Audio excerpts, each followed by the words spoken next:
Well, we're gonna see if we can make the 100 horsepower bicycle into an adventure rig, and by that we're gonna try to take it 60 to 100 miles up in the mountains and hope to God that it makes it. And it'll be piloted by this fine young man.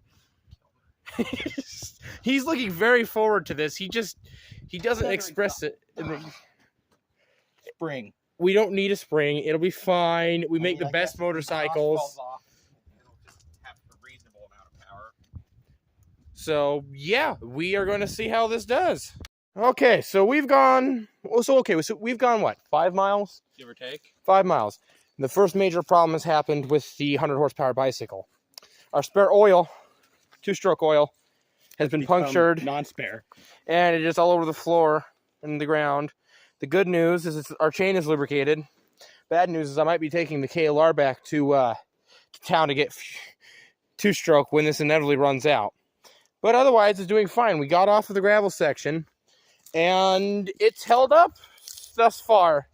So we'll see how it keeps going. The KLR, as you would expect, has no problems at all, but he's having a great time riding it, aren't you, Zaya?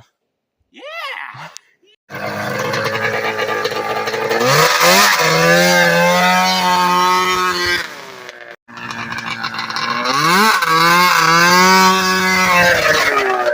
Well, we're at mile 40. We found a big turnaround, or a big, I don't know, wide spot? Gravel pit. And I thought we would stop here and just do a rundown. Nothing is broken yet. The only thing we really had to do was tie up the exhaust because my buddy's leg was smoldering. As you can see with the bungee cords and the wire here. It works great though. My leg's fine now. The problem now is my balls get crushed by this bicycle seat, but I guess it's better than the post that was there. Well, and I can't lean more than about 30 degrees before this thing washes out and just goes wide no matter what you do. Well, because you can see how narrow the front tire is compared to the rear. And how gone the rear tire is.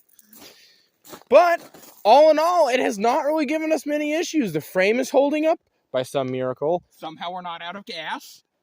Yeah, which I wanted to check that. And we're doing pretty good this far. This is mile 40, so we'll see see how it goes. Well, as we were looking around and checking our fuel and whatnot, we discovered this. This was our oil tank, and it melted a hole in it. I don't know what melted what, but Fucking cut it. look at it. It looks like it melted or got rubbed away. It rubbed it off, I bet. But either way, we got to figure something out. The great ape is trying to do a roadside repair and failing miserably because he had to go mess with the one that worked, and he is the one that tells me not to mess with things that work. And what did he do? He messed with things that worked, and now it doesn't work. So let's hope we can get this bitch back on the road. Well, we think we have come up with a possible solution. That is to plastic weld the whole back together. And while it is incredibly slow and monotonous, we do believe it may just work. The hole is already closing. So we're hoping to be back on the road. The time currently is 5:36. So we've been here for about 30 minutes trying to figure this out. Well, I would like to report a success. We have successfully plasti welded the hole back together. Any reports from you? I hope it doesn't leak. Well, if we face that up, it can't leak, right? Wrong. Well, you know, you shut up, okay? Okay. It's not gonna work this, it's not gonna work that. Oh, I need brakes. What a little bitch. Always worrying about the menial things. Yeah, says the one on a fucking KLR, you piece of shit. I don't know what you're talking about. On a fucking brand new motorcycle, got fancy ass disc brakes and anti-lock and goddamn gears, motherfucker. I want to see you take this thing around a corner or two. Do it. Fucking bitch. This is your bike. You built this. Yes. So you get to ride it. I don't want to. I wish I never built this. Well, you're here now. So how was your first experience with a neck dragger? You know, it doesn't hurt as much as you would think. But it does come up very quick, and there's not much you can do. Glad I decided to try it on a gravel pit. Go figure. When you have 100 horse and weigh just over 100 pounds, shit like that tends to happen. Oh, nope, now it's... Well, we just had some of our first high-speed turns up here. And while the KLR did fine, as you would expect, it was fine. I was cruising 65, 70 miles an hour.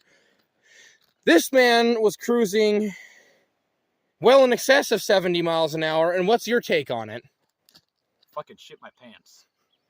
These goddamn brakes don't do anything. But my God, will this fucker pull a wheelie whenever I want. And how's the frame and handling characteristics? You don't turn above about 50 or you just start sliding. And you don't, it's not like a dirt bike where they ass end slides. No, both ends, they just walk to the edge of the road and you're fucked. You get on the throttle a little too hard and you feel the frame torque up and start going. And did I mention the brakes? You start hitting the brakes about a quarter mile before. Have you guys seen our fantastic brake linkage here? I mean, just look at that action. I mean, they just work fantastic. Ignore the fact that when we took the brakes apart because they were stuck, they got oil all over them. And they're drum brakes from the fucking 80s. Oh, yeah. Ignore that. And then here's our wonderful rack. I mean, look at the storage space on this damn thing. I mean, it's wonderful. One hatchet and a beer. Yeah. Or more two-stroke because this thing is thirsty. Well, we'll see you at the next update. You know where So, this is our 80-ish mile update, I guess. Nothing has gone wrong except it's getting dark and we're starting out of fuel. Well, he is. I'm almost out of I'm oil. fine. Well. I still have a half a tank, but he's almost out of oil and fuel. I've almost burnt 5 gallons of this thing in less than 100 miles. So we are going to go about 19 miles that way, and there'll be a store. Hopefully that is open, and we'll have things we need to continue on. How are you feeling now? Because I had to finally get off and put my jacket on because it is 8:17 at this point in time. Yeah, well, I'm feeling cold because this asshole forgot to. He packed his jacket in my bag, mine and his, and then left his bag at the truck 80 miles ago. Yes. And I'm wondering where we're gonna sleep tonight because it's starting to get dark. Well, dude, I could run into town, get fuel, and ride home. This is all yours, man. Well, we'll hopefully when we get to the bar, we'll talk to you then. Well, update. The bicycle ran out of fuel and oil about 20 miles to where we were wanting to go. And the pub was closed. Yeah, and the pub was closed. So we decided to double team it on the good old KLR to go get some fuel, some oil, and some food. Well, everywhere was closed for two-stroke oil. So we got gas, we got food, and now we're heading back home and going out there to finish it tomorrow. We ended up going from one end to the other almost 100 miles.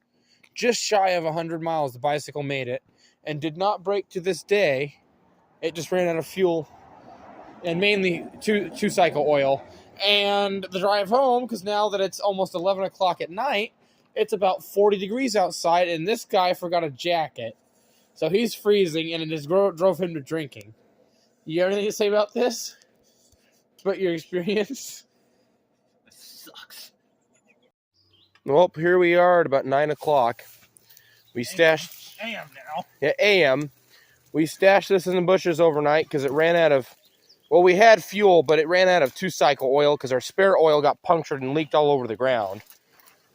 So we went home, came back, and we went to go rescue her. Thankfully, aside from being out of fuel and oil, it is not broken. In fact, I'd be willing to bet it would still fire up with its typical starting procedure of flooding the shit out of it and then trying to start it again.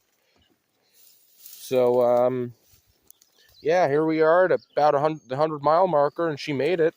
Hey! Still work?